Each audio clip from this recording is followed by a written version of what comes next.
Hello beautiful people, my name is Bridget and welcome back to my channel. So today's video is another ranking all of my palettes, and today we're doing purple. So I just did a video ranking 8 of my eyeshadow palettes that are green themed, like very predominantly green, and today we're going to do purple. So I have 7 palettes here. We're going to rank them. I'm going to include swatches of all of these, and without any further ado, let's get into it. Alright guys, before we get started, these are my personal opinions. We disagree on anything. It's cool, it's just makeup, it's not that serious.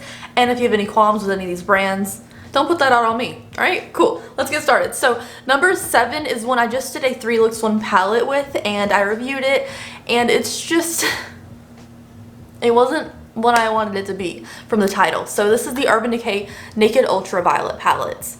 So if you guys saw a video, I made looks and they came out looking alright, but this is the inside of the palette itself. You see it's mostly neutral and then a couple purples, and there's only one purple matte shade in here, which honestly ruined a lot of my looks. It's the fact that they didn't have any purple mattes in this purple palette.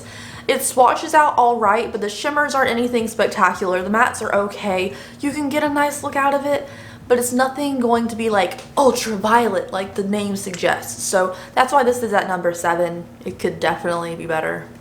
Next up at number 6, we have the Jeffree Star Cosmetics Minibreaker palette, which came out when Jawbreaker launched, was like a year and a half ago. But I like this palette, don't get me wrong, I forget to use it a lot though.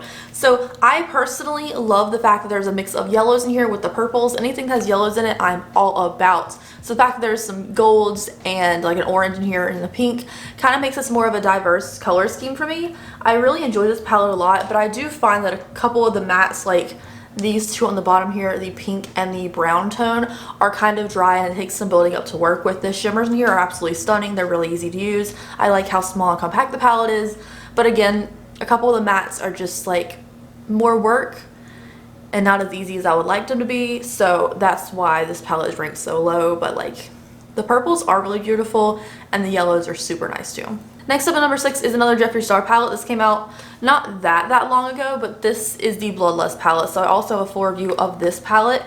I've already a full review of all 3 of these so far, but the Bloodlust palette, it's ranked low because it has pretty shades, but it's huge, it's bulky. You can't even store it up against anything because this big ball on it. And then this is the inside of the palette. This color scheme itself, a lot of people were saying is not a lot of purple. There are several purples in here, which is why I put it in this purple video, especially because this is what I think of when I think of purple. I think of this giant, big, bulky palette that I have in my collection.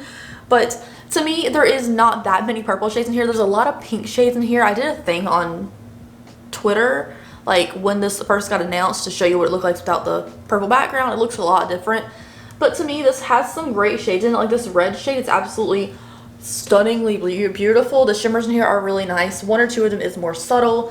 The reason this is not like my favorite formula in the world is 1, it's not enough purple to be ranked like the most purple palette in the world. And 2, this blue shade, Spiritual Water, as well as the Serpent, the blue and the green shade in here, trash. Like they're not good. But a majority of the palette I do enjoy, but I just never reach for it because it's huge. It's huge. Like, it's so big. Number 4 is a palette that I've raved about and talked about for a really long time, and even this month when I told myself I was going to force myself to use it, I used it a couple times, but not nearly as much as I thought I would. So I'm like, am I really going to get that much use out of this palette? But it's still beautiful. And this is the Colored Rain Queen of Hearts palette. This palette is absolutely gorgeous. It is gorgeous. And this is the inside color scheme. I love the shimmer formula in here, but it is ranked number 4 because the mattes work, they perform nicely, but like, let's say it's this ladyship shade as well as the orange do take like some building up. The mattes don't swatch the best, but it really, like the shimmers in here are the star of the palette. I think the color scheme in general is just absolutely beautiful to look at. I love the packaging when you buy it and it has like the sleeve on it. The sleeve that comes in the palette is absolutely like artistically gorgeous, and I really love Colored Rain's formula. I wish the sleeve pattern was on the palette though, and I just don't use it as much as I should, but the formula on the shimmers is absolutely stunning. Number 3 is the palette that I have in my eyes today. So this is my little look. It's very subtle, and as you can tell, it's not like purple. I don't really wear purple. It's my hair color for now. It will change very soon, and my lip color today because I knew I was doing a purple video. But to me, I love this because it's a cool tone purple. So this is Flutterby by Colourpop, and this is the inside, which is a really cool toned neutral purple shade. This may not look really purple to you in person, but a lot of these kind of shades have like a purple hue to them and also neutral at the same time, as well as like the shimmers and the glitter are purple as well. So for me, this is one of my absolute favorite neutral palettes and also a purple palette at the same time, because it gives me like a nice cool tone purple without being like in your face and also not being a just normal brown tone. So for me, I love this palette, and it's a great affordable palette as well, which is why it's ranked so high. Coming in at number 2 is the Lunar Beauty Moon Spell palette. This palette is beautiful, okay? Like aesthetically pleasing as could possibly be.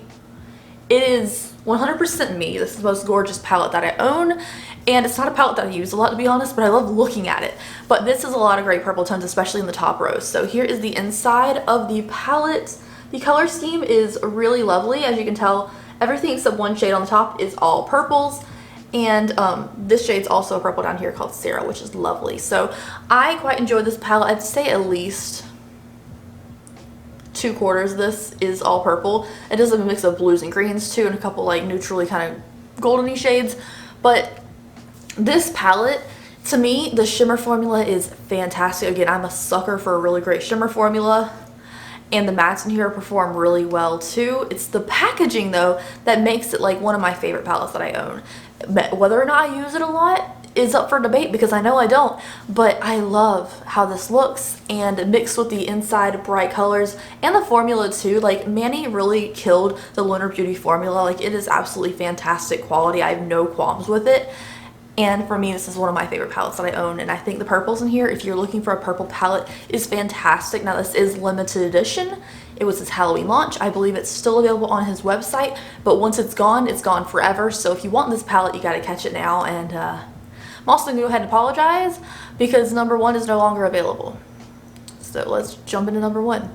So the top ranking spot is the palette that's no longer available, and I don't know why. Can someone tell me why it's not available anymore? Because it's absolutely stupidly beautiful, and it is the first thing I ever tried from this brand, and now I love this brand.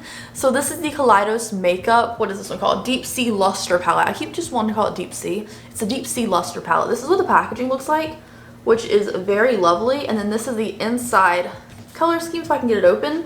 Now it has a ton of different colors going on, but as you can tell, there is like quite a few purples in here. I think there's like these three, and it's so pretty. Even, well, no, these are all purple. This looks blue on camera, but it's purple. So it's all these 4 are purple, but it looks way different on camera.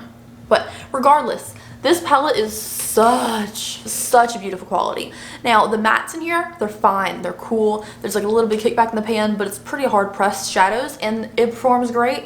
I like putting a neutral crease over there and throwing something popping on the lid.